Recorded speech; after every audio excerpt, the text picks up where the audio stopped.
Hello everyone. Episode के start में हम देखते हैं कि मोज़िलो और किंचन किसिंग कर रहे होते हैं, तो अचानक से वो देखते हैं कि बबल्स उनकी तरफ आ रही होती हैं।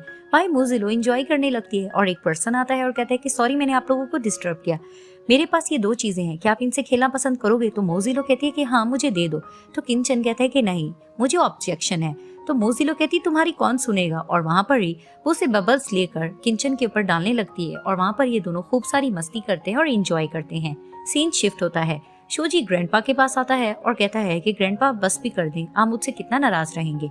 तो ग्रैंडपा उससे ये डिस्कस करने लग जाते हैं कि आज मुझे मेरा एक बिजनेस पार्टनर मिला था, तो वो अजीबोगरीब मुझसे क्वेश्चनिंग कर रहा था कि तुम्हारी फियांसी किंचन के साथ क्या कर रही थी, तो मुझे बहुत ज्यादा शर्मिंदगी हुई। तो वहाँ पर ही शोजी मन में सोचता है कि सही मौका है मैं भी बहका दूं ग्रैंडपा को। तो वो कहता है कि ग्रैंडपा आप बिल्कुल ठीक कह रहे हैं, बाकी बिजनेस पार्टनर भी यही बातें कर रहे हैं और कुछ शेयर होल्डर्स भी कि आखिर ये सब कुछ क्या चल रहा है, किंचन तुम्हारी फियांसी को क्यों डेट कर रहा है। तो मुझे भी बहुत ज्यादा शर्मिंदगी हुई। वहीं ग्रैंडपा कहते हैं शोजी से कि मैं किंचन से जरूर बात करूंगा। तो दिखाते हैं कि मोज़िलो और किंचन क्वालिटी टाइम स्पेंड कर रहे होते हैं। तो वहाँ पर ही किंचन मोज़िलो को बताता है कि जियाजो मिल चुका है, मेरे असिस्टेंट ने बताया है, तो हम उसके पास जाएंगे कुछ देर तक और उससे मिसेस फैंग की कुछ ना कुछ इन्फॉर्मेशन जरूर लेंगे। वहीं दिखाते हैं कि किंचन को ग्रैंडपा की कॉल आती है, तो वो फिर उसको बताता है कि मुझे मेरे डैड की कॉल आ रही है। फिर दिखाते हैं कि किंचन जैसे ही घर आता है तो ग्रैंडपा उससे क्वेश्चनिंग करते हैं कि किंचन तुम्हारा और मोज़िलो का क्या चल रहा है। तभी फिर वो कहते हैं कि डैड अब हम दोनों साथ हैं। तो वहाँ पर उसके डैड डिसएग्री करते हैं। तो फिर वो कहता है कि डैड अब हम दोनों साथ रहने का सोच चुके हैं, तो आपको मेरे डिसीजन का रिस्पेक्ट करना होगा। वहीं शोजी कहता है कि अंकल आपको कंपनी की रेपुटेशन का ख्याल नहीं है, लोग तरह तरह की बातें बना रहे हैं, तो आपको इन चीजों पे ध्यान देना चाहिए। तो वहीं किंचन कहता है कि शोजी तुम तो कंपनी के सीईओ हो, तो लोगों की क्या मजाल कि तुम्हारे सामने ऐसी बात करें, और तुम इतनी परवाह भी क्यों कर रहे हो। तो वहाँ पर ही ग्रैंडपा डांटने लगते हैं कि किंचन नहीं, तुम्हें कंपनी की रेपुटेशन का ख्याल रहना चाहिए और मैं तुम्हें 2 कंडीशन देता हूँ। एक कंडीशन ये कि तुम मोज़िलो से ब्रेकअप कर लो और तमाम शेयर होल्डर्स को यही बता दो कि तुम्हारा और मोज़िलो के दरमियान कुछ नहीं चल रहा। और वहाँ पर ही फिर किंचन कहता है कि सेकंड कंडीशन। तो ग्रैंडपा कहते हैं कि सेकंड कंडीशन ये है कि तुम अब कंपनी से फिर कोई वास्ता नहीं रखोगे। तो किंचन कहता है कि मुझे सेकंड कंडीशन मंजूर है, और वो ये कहकर जाता है। तो ग्रैंडपा पीछे से नाराज होने लगते हैं और शोजी मन में खुश होता है और कहता है कि किंचन अगर तुम मेरी चीज पर नजर रखोगे तो तुम्हारे साथ ऐसा ही होगा। सीन शिफ्ट होता है। किंचन का असिस्टेंट उसको बताता है कि जियाजो मुझे मिल चुका है, काफी लोग उसको मार रहे थे क्योंकि इसने उनके पैसे नहीं दिए थे। तो वहां पर ही जैसे जियाजो उनको देखता है तो कहता है कि मुझे पता है तुम लोगों ने मुझे क्यों बचाया है, क्योंकि तुम लोग कार एक्सीडेंट की इन्फॉर्मेशन मुझसे लेना चाहते हो जो कि मैं नहीं बताऊंगा। वहीं मोज़िलो उसको डराने लगती है कि जो लोग तुम्हें ढूंढ रहे हैं वो बहुत खतरनाक है, ऐसा लगता है कि वो तुम्हें जान से मार देंगे। और वहीं किंचन भी कहता है कि मुझे तो ऐसा लगता है कि जियाजो को हमारी हेल्प की जरूरत नहीं, तो ये यहाँ से चला जाए। तो वहीं वो डर जाता है और कहता है कि मैं एक कंडीशन पे बताऊंगा, तुम लोग मेरा एक कहना मानोगे। तो किंचन कहता है क्या। तभी पे जियाजो कहता है कि तुम मेरी सारी उधार रकम सारी चुका दोगे। तो किंचन उससे डील कर लेता है और उससे क्वेश्चन करता है कि तुम मिसेस फैंग के कहने पर ड्राइवर के बेटे को पैसे ट्रांसफर कर रहे हो ना। तभी जियाजो कहता है कि हाँ मैं ऐसा कर रहा हूँ मिसेस फैंग के कहने पर, और वैसे भी उनके फादर अभी तक जेल में ही है और ड्राइवर के पैसे हम देते रह रहे हैं उनके बेटे को। तो वहां पर ही मोज़िलो कहती है कि तुम्हारे पास कोई एविडेंस है कि मिसेस फैंग ने उस फैमिली को मना लिया हो कि वो सारा ब्लेम अपने ऊपर लें। तो जियाजो कहता है कि मेरे पास तो ऐसा कोई एविडेंस नहीं। तो मोज़िलो कहती है कि इसका मतलब तुम तो किसी काम के भी नहीं हो, तुम्हारे पास सारी इन्फॉर्मेशन नहीं है। और वहां पर ही किंचन भी कहता है कि हाँ ये किसी काम का नहीं है, तो इसको यहाँ से बाहर फेंक दो। तो वहां पर ही वो डर जाता है और कहता है कि नहीं नहीं मुझे यहाँ से मत निकालो, मिसेस फैंग ये सब कुछ शोजी के पीछे कर रही हैं क्योंकि असल मर्डरर शोजी है। शोजी ने आपको मारने की कोशिश की थी और मिसेस फैंग बस उसको बचाती जा रही हैं। और वहां पर ही किंचन मन में सोचने लगता है कि अच्छा मिसेस फैंग शोजी को बचाने के लिए सब कुछ कर रही हैं, तो असल मुजरिम शोजी है।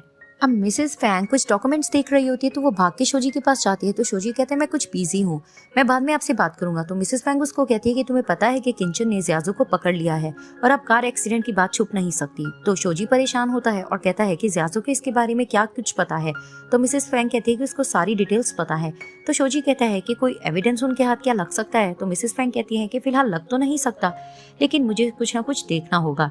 तो इसके बाद दिखाते हैं कि जियाजो कुछ डॉक्यूमेंट्स देता है किंचन को और उसको बताता है कि ड्राइवर के बेटे से मुझे ये एग्रीमेंट पेपर्स मिले हैं जो मिसेस फैंग ने उनको दिए थे ताकि वो सारा ब्लेम अपने ऊपर ले ले, तो यही एविडेंस मेरे पास है जो मैं आपको दे रहा हूँ। तो किंचन कहता है इससे ये साबित तो नहीं होता ना कि शोजी ने मेरा मर्डर करवाने की कोशिश की थी। तो जियाजो कहता है कि मुझे जो एविडेंस मिले मैंने आपको दे दिए। वहां पर ही मोज़िलो आती है तो किंचन उससे डिस्कस करने लगता है कि इससे साफ जाहिर होता है कि मिसेस फैंग वाकई में शोजी को बचाना चाह रही थी। तो मोजिलो कहती है कि लोग किस तरह से इतने चालाक हो सकते हैं, तो किंचन अब तुम क्या करोगे। तो किंचन उससे डिस्कस करता है कि मुझे फील हो रहा है कि मिसेस फैंग के पास कोई ना कोई क्लू तो है या कोई ना कोई एविडेंस तो है, जो कि दूसरी फैमिली को वो पैसे दे रही है और उन्हीं पर वो सारा ब्लेम डाल रही है। तो हमें जियाजो को कहना होगा कि वो हमें मजीद एविडेंस ला के दे। तो वहाँ पर ही किंचन जियाजो को जाकर ये बात करता है कि तुम मुझे मजीद एविडेंस उस फैमिली से ला कर दो। तो जियाजो कहता है कि मुझे जो कुछ पता था मैंने आप लोगों को बता दिया, अब मुझे आप लोग क्यों वहाँ भेज रहे हो। तो किंचन उसको डराने लगता है कि ठीक है, तुम बाहर निकलोगे तो जिन्होंने तुमसे पैसे लेने हैं वो तुम्हें बहुत ज्यादा मारेंगे, आगे तुम्हारी अपनी मर्जी। तो वहीं वो डर के कहते हैं कि बस करो, मुझे डराओ तो मत, ठीक है मैं कोई एविडेंस लाने की कोशिश करता हूँ। अब जैसे ही जियाजो जाता है तो किंचन मोजिलो को कहता है कि तुमने मेरा नया रूप देखा, तुम कहीं डरी तो नहीं। तो वो कहती है नहीं, और वहीं वो किंचन के चीक्स पे किस करती है।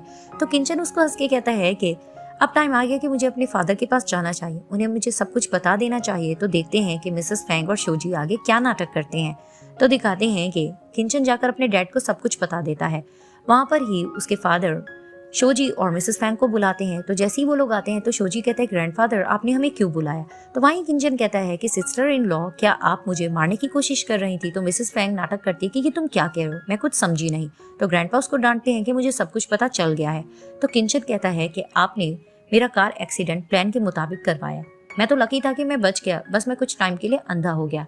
आपको क्या लगता है कि आप किसी और फैमिली पे ब्लेम करने का कहेंगी तो हमें इस बारे में पता नहीं चलेगा, या आप किसी को बचाने की कोशिश कर रही हैं। तो मिसेस फैंग कहती हैं कि जब तुम्हें सब कुछ पता चल गया है तो मैं क्या तुम्हें कह सकती हूँ। तो ग्रैंडपा उसको डांटने लगते हैं कि तुमने ये सब कुछ क्यों किया। तभी वो कहती मैं ये सब कुछ क्यों ना करती, आपने इतनी ज्यादा नाइंसाफी की। मैंने लू फैमिली के लिए बहुत कुछ किया, यहाँ तक कि अपनी बेस्ट फ्रेंड को भी मैंने धोखा दिया, और लू फैमिली के लिए मैंने इतना कुछ किया। और जब मुझे शोजी पैदा हुआ तो उस पे भी आपने ध्यान नहीं दिया, आप नाइंसाफी करते रहे। और जब मेरे हस्बैंड की डेथ हो गई तो आपने मेरी हेल्प नहीं की, और बल्कि क्या किया, जो मैंने लू फैमिली के लिए किया आपने सब कुछ किंचन को दे दिया, मेरे बारे में सोचा तक भी नहीं। वहां पर ये सारी बातें कर रही होती है। तो ग्रैंडपा उसकी ये बातें सुनकर हर्ट होते हैं और उनकी तबीयत खराब होने लगती है। तो किंचन कहता है कि डैड आप फिक्र मत करें, सब कुछ ठीक हो जाएगा। वहीं वो मिसेस लू को देखकर कहता है कि आपने जो ये सब कुछ किया है मुझे पता है आपने अकेले नहीं किया होगा। तो मिसेस फैंग कहती है कि नहीं, मैंने ये जो कुछ भी किया है बिल्कुल अकेले किया है और मैं इस चीज के लिए सरेंडर करती हूँ। तो वहां पर ही शोजी अपनी मॉम को हक करता है और कहता है कि सॉरी मॉम, ये सब कुछ आप क्यों कर रही हैं। तो वहां पर ही फ्लैशबैक में दिखाया जाता है कि मिसेस फैंग ने अपने बेटे को ये कहा होता है कि जब किंचन मेरे पास आएगा तो सारा ब्लेम मैं अपने ऊपर ले लूंगी और तुम बस नाटक करते रहना। मुझे पता था कि कार एक्सीडेंट की बात बिल्कुल भी नहीं छुप सकती, तो तुमने ग्रैंडपा के सामने सिर्फ नाटक करना है तो सारा ब्लेम मैं अपने ऊपर दे दूंगी। वहीं वो अपने बेटे को हक करके कहती हैं कि तुम अपना बहुत अच्छे से ध्यान रखना, और वैसे भी ये बात याद रखना कि दुनिया में सबसे ज्यादा मैं ही तुम्हें प्यार करती हूँ। और वहां पर ही किंचन इनको हैरानगी से देखने लगता है। इधर से दिखाते हैं कि शोजी अपनी मॉम की बातें सोचकर बहुत ज्यादा अपसेट हो रहा होता है और ड्रिंक किए जा रहा होता है। वहां पर ही मीका आती है और कहती है कि बस करो शोजी, तुम कितनी ड्रिंक पी रहे हो, मुझे मिसेस फैंग के बारे में पता चला है, तुम परेशान मत हो, मैं तुम्हारी हेल्प करती रहूंगी। तभी फिर वो उसको धक्का देकर कहता है कि बस करो, तुम होती कौन हो मेरी हेल्प करने वाली, तुम हो कौन। तभी फिर वो उसको बताती है कि मैं प्रेग्नेंट हूँ। तो इधर से दिखाते हैं कि ग्रैंडपा अपने बेटे से यही कह रहे होते हैं कि सॉरी, मैंने फेंग यांग को कुछ ज्यादा ही सर पे चढ़ा रखा था और तुम्हें गलत समझा। तो किंचन कहता है कि डैड आप अपने ऊपर ब्लेम मत दें, वैसे भी उनको उनकी किए की सजा मिल जाएगी, लेकिन ऐसा लगता है कि वो शोजी को प्रोटेक्ट करने की कोशिश करे। तो ग्रैंडपा कहते हैं कि तुम इस बात को छोड़ दो, हमें उनके खिलाफ कुछ ज्यादा सबूत भी नहीं मिले हैं, और वैसे भी अब मैं बूढ़ा हो गया हूँ, तो मैं ये चाहता हूँ कि कंपनी को तुम और शोजी मिलकर चलाओ, क्योंकि अब मैं इन चीजों पे ध्यान नहीं दे सकता हूँ। और वहाँ पर ही वो इससे ये भी डिस्कस करते हैं कि मैंने ये भी सोचा है कि तुम और मोजिलो एक दूसरे को पसंद करते हो, तो मुझे तुम दोनों के रिलेशन से कोई प्रॉब्लम नहीं है, तुम कल उसको लेकर आना, मैं उससे बात करूंगा। तो नेक्स्ट डे दिखाते हैं कि मोजिलो ग्रैंडपा से मिलने आती है। तो ग्रैंडपा उसको कहते हैं कि क्योंकि तुम दोनों एक दूसरे को पसंद करते हो तो तुम लोग शादी कर सकते हो, मुझे कोई एतराज नहीं है। और वहाँ पर ही वो कंपनी से रेलेवेंटिस से बात कर रहे होते हैं। तो दिखाते हैं कि अचानक से मीका और शोजी आते हैं और ग्रैंडपा को न्यूज दे देते हैं कि मैं फादर बनने वाला हूँ। ग्रैंडपा ये बात सुनकर बहुत ज्यादा खुश होते हैं। तभी ग्रैंडपा उनको कहते हैं कि कल मैं तुम्हारे डैड से हॉस्पिटल मिलने जाऊंगा और तुम्हारी शादी की डेट फिक्स करूंगा और मैं तुम्हें बहुत अच्छा गिफ्ट भी दूंगा। तो ये लोग खुशी की बातें कर रहे होते हैं। वहां पर ही ग्रैंडपा किंचन से भी कहते हैं कि तुम लोग भी जल्दी से अपनी शादी की डेट फिक्स कर लो, मैं तुम लोगों को भी बहुत अच्छा गिफ्ट दूंगा। तभी फिर वो कहते हैं कि बच्चों अब तो तुम लोग अपनी जिंदगी में बिजी होने वाले हो, तो चलो मैं अब दिन गिनता हूँ कि तुम लोगों की शादी कब होती है। तो ग्रैंडपा जैसे ही वहां से जाते हैं तो मीका कहती है कि शोजी मैं बहुत ज्यादा थक गई हूँ, मैं रेस्ट करना चाहती हूँ। तो वहां पर ही वो उसको कहता है कि ठीक है, तुम लोग भी रेस्ट करो, हम यहाँ से जा रहे हैं। जैसे ही वो जाने लगते हैं तो शक भरी नजरों से मोजिलो निका की तरफ देख रही होती है। तो वहीं किंचन उसको कहता है कि चलो अब हमें भी वापस चलना चाहिए। तो वो देखता है कि वो थोड़ी परेशान है। तभी वो कहता है क्या हुआ, क्या तुम ग्रैंडपा की बातों से थोड़ा परेशान हो? तो वो कहती नहीं, ऐसा नहीं है, चलो हमें वापस चलना चाहिए। और ये पार्ट यहाँ ही एंड हो जाता है।